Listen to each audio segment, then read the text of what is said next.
Assalamualaikum warahmatullahi wabarakatuh. Nama saya Nani Fidausia. Jadi di sini saya akan menjelaskan tauhid dan urgensinya bagi kehidupan manusia. Jadi tauhid ini berasal dari bahasa Arab ahad yang artinya satu.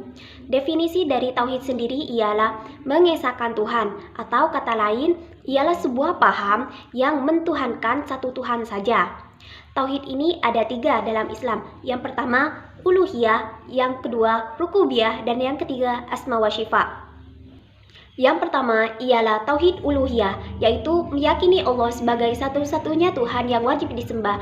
Jadi di sini tauhid uluhiyah, mereka hanya meyakini Allah saja sebagai Tuhannya. Tidak ada Tuhan selain Allah, hanya Allah saja yang wajib mereka sembah.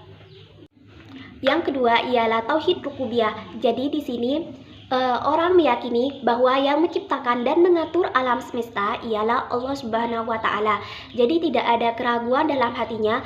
Dia menetapkan diri bahwa yang menciptakan kita, yang memberi rezeki kita, yang memberi kesehatan kita ialah Allah. Mereka menyerahkan diri mereka kepada Allah karena mereka yakin bahwa Allah telah menentukan semuanya bagi kita.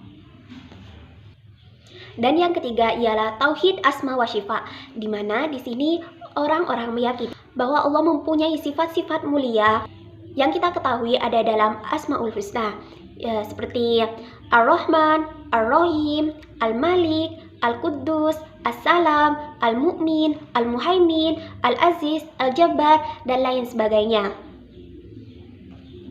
Mereka meyakini bahwa semua sifat-sifat mulia yang ada dalam Asmaul Husna merupakan hak milik Allah. Contoh-contoh hal yang menyimpang dalam ketauhidan di sekitar kita. Yang pertama ialah adanya petik laut. Jadi petik laut di sini mereka para orang-orang pesisir memberikan sesajen kepada laut yang mereka mengharapkan bahwa mereka akan dijauhkan dari bencana dan diberikan ikan yang berlimpah. Maka dari itu mereka berarti tidak percaya dengan adanya Tuhan yang telah memberikan segalanya, bahwa Allah yang telah memberikan rezeki kepada kita, yang telah mengatur rezeki kepada kita. Tapi mereka mempercayakan hal-hal mistis seperti itu. Dan ini merupakan hal-hal yang sangat menyimpang dalam ketauhidan yang nantinya akan memberikan kesyirikan bagi mereka. Hal-hal yang menyimpang kedua dalam kehidupan kita ialah percayanya dengan penguasa laut selatan, yaitu Nyi Roro Kidul.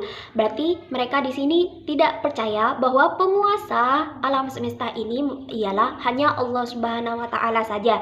Tidak ada penguasa laut selatan, tidak ada penguasa laut utara, dan lain sebagainya. Hanya Allah saja yang penguasa alam semesta ini, entah itu laut, kita, ataupun dunia ini. Yang ketiga ialah adanya sesajen di perempatan.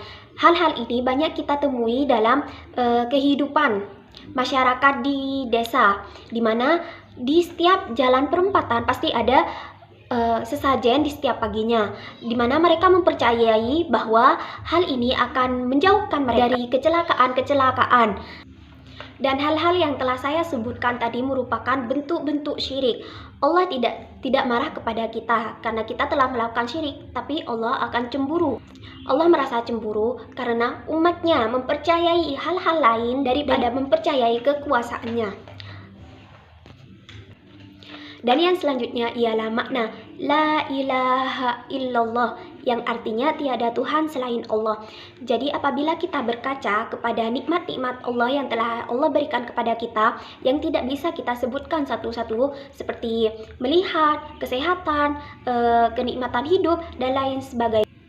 Jadi la ilaha illallah, tiada Tuhan selain Allah, sembahlah Allah. Kalimat la ilaha illallah akan menjadi syahadat apabila digabungkan dengan asyhadu anna Muhammadar Rasulullah. Jadi yang pertama kita bersaksi kepada Allah sebagai Tuhan kita, dan yang kedua kita bersaksi kepada Nabi Muhammad sebagai utusannya Allah.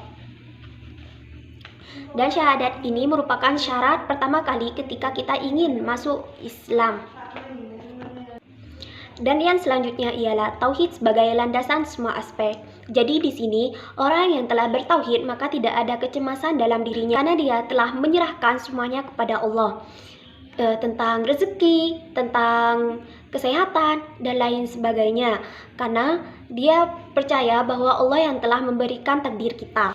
Dan yang terakhir ialah jaminan orang yang bertauhid. Jadi apabila kita melihat dari suatu hadis yang artinya barang siapa yang mengucapkan kalimat syahadat pada akhir hidupnya maka dia akan masuk surga. Jadi di sini apabila orang yang mengucapkan kalimat syahadat pada terakhir dia akan meninggal maka dia akan masuk surga. Jadi orang yang bertauhid itu akan masuk surga. Dan orang yang bertauhid akan hidupnya akan tentram dan damai di dunia dan di akhirat. Mungkin itu saja yang bisa saya sampaikan.